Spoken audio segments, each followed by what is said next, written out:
Fala rapaziada, Basco aqui e hoje eu vou mostrar para vocês sobre Kiro, que é a IDE da Amazon. Então vamos direto ao assunto aqui. A gente já acessando o site deles, que é o Kiro.dev, tem as principais ferramentas que eles deixaram alguns GIFs explicando do que se trata. Vocês podem colocar aqui em português e verificar também. Mas essa primeira aqui é como se fosse o Plan Mode lá do Windsurf, mas aqui é bem mais robusto e bem mais completo. Quando você faz uma solicitação de criar um aplicativo, ou até mesmo de criar uma LP, enfim, ele sempre vai ter esses passos aqui. Ele vai começar com os requerimentos, depois ele vai para o design, e você confirmando essas partes, ele vai para o task list, para ter as fases e tarefas. Mas aí também você tem que confirmar. E aí depois, se você deixar no autopilot, ele vai fazendo tudo. Só quando precisa fazer alguma coisa ali no terminal, que acaba que ele pede para você confirmar. E abaixo aqui a gente tem a segunda ferramenta deles principal, que é a parte do agente hooks, onde você pode criar vários agentes. Por exemplo, você pode criar um agente para sempre estar atualizando a documentação, ou outro para sempre estar otimizando o seu código. Mas um ponto de atenção a isso é que a forma de cobrança do Kiro é por interação. Então, por exemplo, se você criar vários agentes, um para cada coisa, toda vez que ele estiver fazendo alguma coisa aqui no autopilot ainda, da forma automática, né? Ele vai ficar sempre chamando esses agentes e vai cobrar essas interações. Então tem que ver bem como que vocês vão utilizar, tá? Até para vocês terem o código aí durante o mês inteiro. Ter crédito, né? Durante o mês inteiro. De resto aqui é como se fosse as outras IDEs, não muda muito as funções. Aqui na parte dos modelos eles estão usando o Cloud Sonnet 4.0 e o 3.7. Como gasta por interação, né, não vai ser cobrado por tipo de modelo. Então, isso aqui é uma coisa bem interessante. Ainda mais se tiver o Cloud Sonnet 4.4, né? 4.0, na verdade. A parte dos preços aqui, a gente tem o Free, que é o que está todo mundo utilizando, né, que é o que está liberado, onde você tem 50 interações por mês. A gente tem o Kiro Pro, que vai ser $19, e você vai ter 1.000 interações por mês. E vai ter o Kiro Pro Plus, onde você vai pagar $39 e vai ter 3.000 interações, tá? Se vocês quiserem confirmar o que eu falei, ó, só vocês virem aqui na parte do FAQ deles, onde está o preço, e vai estar bem explicado aqui, tá? A questão das interações. Eu vou colocar aqui em português até para vocês conseguirem ler, ó. Então, sempre que você solicita algo ao Kiro, isso consome uma interação agêntica. Então, isso inclui chat, uma única execução de especificação, ou toda vez que um gancho de agente executado, no caso os agentes hooks aqui, toda vez que eles forem ativados, vão gastar uma interação, beleza? Então, só para deixar claro para vocês. Quando a gente entra no Kiro, a gente tem essa visualização aqui, é a mesma visualização das outras IDEs, então é bem tranquilo. O que muda aqui, por exemplo, do Windsurf e do cursor, é que o Kiro tem uma extensão aqui própria deles, onde você tem a parte dos speaks e dos agentes hooks, onde a gente vai utilizar bastante, né? Os speaks são as especificações, onde vai criar aquele plan mode lá, com os requerimentos, design e as tasks.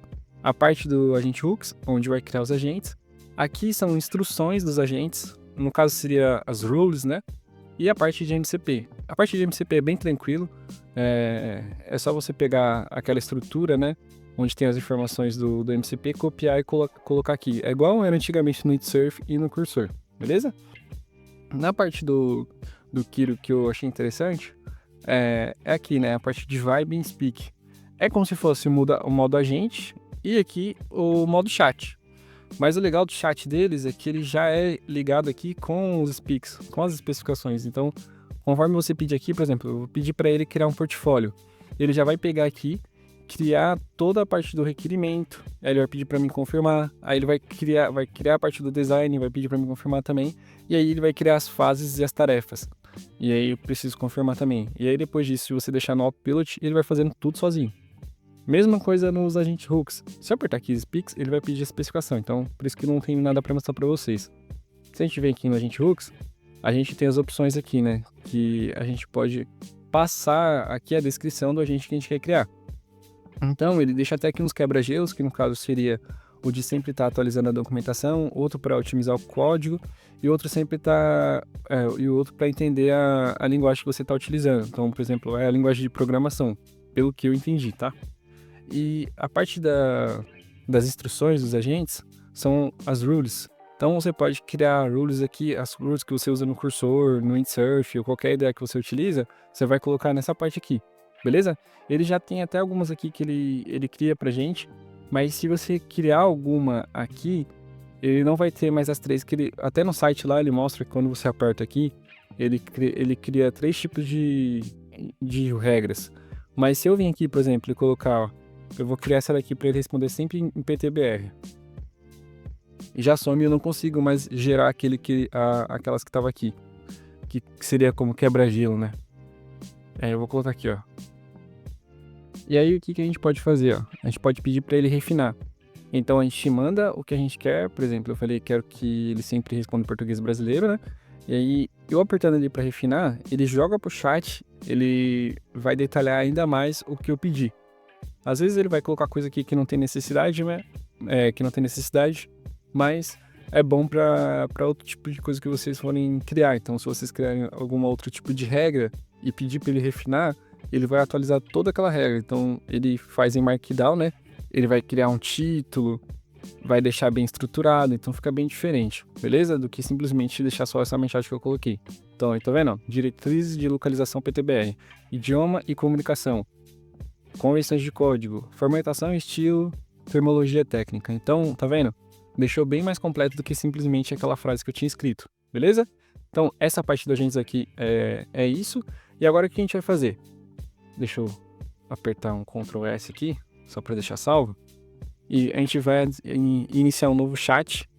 E o que eu vou pedir aqui? Para ele criar um app Nest.js.